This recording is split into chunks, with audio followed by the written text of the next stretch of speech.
नोरमा group, जो सोचता है वो करता है। आपके अपने सपनों का आशियाना। नमस्कार। आप देख रहे हैं भारत लाइव और मैं हूं आपके साथ स्वेक्षा। आपको बता दें तो बिहार में अब विकास के साथ साथ मॉनिटरिंग पर भी बड़ा ध्यान दिया जा रहा है।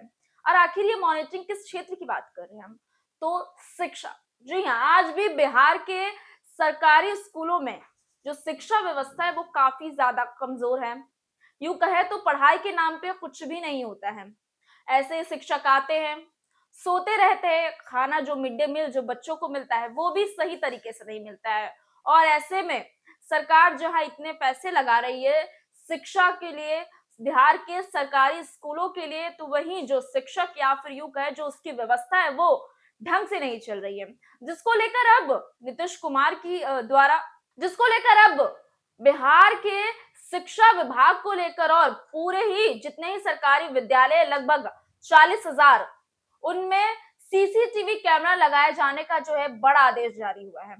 जिसकी वजह से बता दें तो अब जिन भी क्षेत्रों में जिन भी स्कूलों में पढ़ाई अच्छे से नहीं होती है, यूं कहे तो जो खाना है बच्चों को वो ढंग से नहीं मिलता है, वहां की व्यवस्था अगर ठीक से नहीं होती है, इन तमाम चीजों को मद्देनजर रखते हुए अब बिहार सरकार की तरफ से 40,000 विद्यालयों में जो कि सरकारी विद्यालय है उनमें सीसीटीवी कैमरा लगाया जाएगा, ताकि अब हर चीज जो है लाइव मॉनिटरिंग हो सके। अगर कहीं भी ढील नजर आती है, कहीं भी कमी बेसी नजर आती है, तो तुरंत ही उसके खिलाफ उसके लिए जो है एक्शन लिया जाए। और ये सीसीटीवी कैमरे लगाने के बाद इसकी निगरानी सीधे पटना स्थित शिक्षा विभाग के मुख्यालय और सचिवालय से की जाएगी। इस तकनीकी निगरानी व्यवस्था के जरिए शिक्षकों की उपस्थिति, छात्रों की मौजूदगी, मिड डे मील, पढ़ाई की स्थिति और नकल विहीनी परीक्षा पर पैनी नजर रखी जाएगी। बिहार विभाग के अनुसार सीसीटीवी फुटेज के आधार पर ही स्कूलों की रैंकिंग भी तय होगी। यदि किसी स्कूल की रैंकिंग लगातार खराब पाई जाती है तो वहां पदस्थापित शिक्षकों का ट्रांसफर किया जाएगा।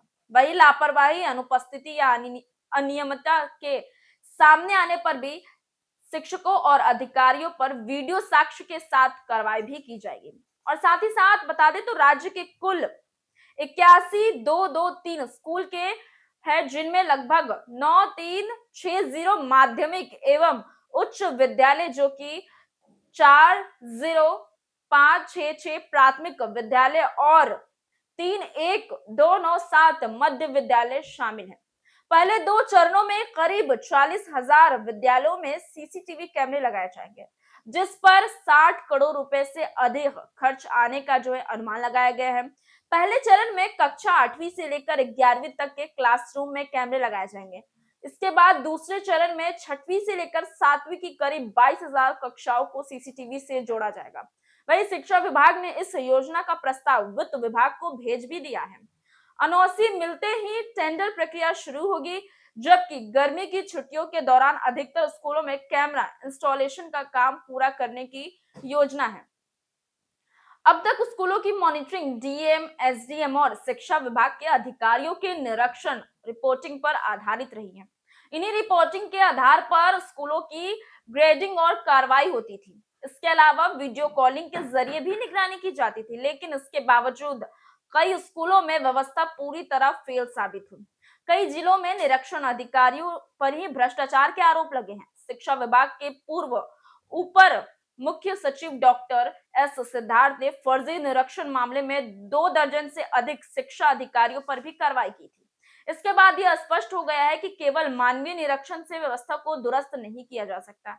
इसी पृष्ठभूमि में सीसीटीवी आधारित निगरानी की योजना तैयार की गई है। तो देखा आपने किस तरीके से बिहार में शिक्षा व्यवस्था कितनी बुरी तरीके से जो है नजर आ रही है। एसडीएम, डीएम के बावजूद भी उन पर लगभग 2 दर्जन से ज्यादा भ्रष्टाचारिता के जो है आरोप लगा दिए जाते हैं। जिसके बाद अब बिहार की जो भी शिक्षा विभाग और शिक्षा के निरीक्षण यूं कहें तो जितने भी मंत्रीगण है जो कि शिक्षा को महत्व देते हैं, उन्होंने एक कड़ा और अहम फैसला लिया और ऐसे में उन्होंने ना केवल मानवीय तरीके से बल्कि अब डिजिटल तरीके से भी बिहार के उन तमाम विद्यालयों में लगभग जो कि 40,000 की संख्या में बताया जा रहे हैं उनमें सीसीटीवी लगाया है और ये लाइव निरीक्षण किया जाएगा। बहरहाल खबर में इतना ही। आगे जो कुछ भी निकल कर आएगा सबसे पहले सबसे सटीक आप तक साझा करेंगे। मैं स्वेच्छा और बने रहे भारत लाइव के साथ। आपके सपनों को हमने सजाया है, ई होम्स पैनोरमा को हमने बनाया है। ई होम्स मेरा एक सपना था जिस पे मैं पिछले 4 साल से काम कर रहा था। हमने जो बनाया है वो सबने है माना। ई होम्स पैनोरमा में हो आपका भी आशियाना। और फाइनली हमने 2021 में इस प्रोजेक्ट को लॉन्च किया। बहुत लोग अप्रिशिएट कर रहे हैं कि पूर्णिया जैसे शहर में, बिहार के, एक तो बिहार की बात करें उसमें भी पूर्णिया जैसे छोटे जगह में इस तरह का लाइफस्टाइल देना, ये सुन के हम लोगों को बहुत अच्छा लगता है। ई होम्स में हमने कुछ और भी किया है, जैसे हम जिस जगह में रह रहे हैं हमारे फैमिली सिक्योर हो, उनको सिक्योरिटी का ध्यान में रखा है। आपकी सुविधा और सुरक्षा आपके लिए खास है, ये आपका विश्वास है। इसमें आर्टिफिशियल इंटेलिजेंस का 7 लेयर सिक्योरिटी का हमने इस्तेमाल किया है। लस ग्रीन कैंपस को बनाया है। यदि हमारा बाउंड्री वाल है तो वो वर्टिकल गार्डन है। ये जितनी भी फैसिलिटी होता है एक इंटरनेशनल टाउनशिप में, ई होम्स है, ये हम लोग विश्वास नहीं कर पा रहे हैं। जो भी हमारे मित्र दोस्त या जो भी हमारे बाहर के बाहर आते हैं तो हम लोगों को बहुत अच्छा सुनने को मिलता है और बहुत अच्छा क्रेडिट मिल रहा है। वो सारा हमने सिर्फ एक बिल्डिंग नहीं बनाया, हमें एक बहुत अच्छा लाइफस्टाइल दिया ई होम्स में, और मेरा एक सपना था जिसको मैं आज फुलफिल होते हुए देख रहा हूँ। ये आपका आवास है। ई होम्स पैनोरमा में अब आपका निवास है। E Homes Panorama, luxurious lifestyle redefined. Panorama Group, जो सोचता है वो करता है। अगर ये वीडियो पसंद आई और वह बिहार के राजनीति और बिहारियत से सरोकार रखेनी तो सब्सक्राइब बटन दबा के चैनल के सब्सक्राइब कर ली। ओजे एगो घंटी बा, ओकरा बटन दबा देला से कुल सटीक और मारक खबर रुआ मुफ्त में मिल जाई।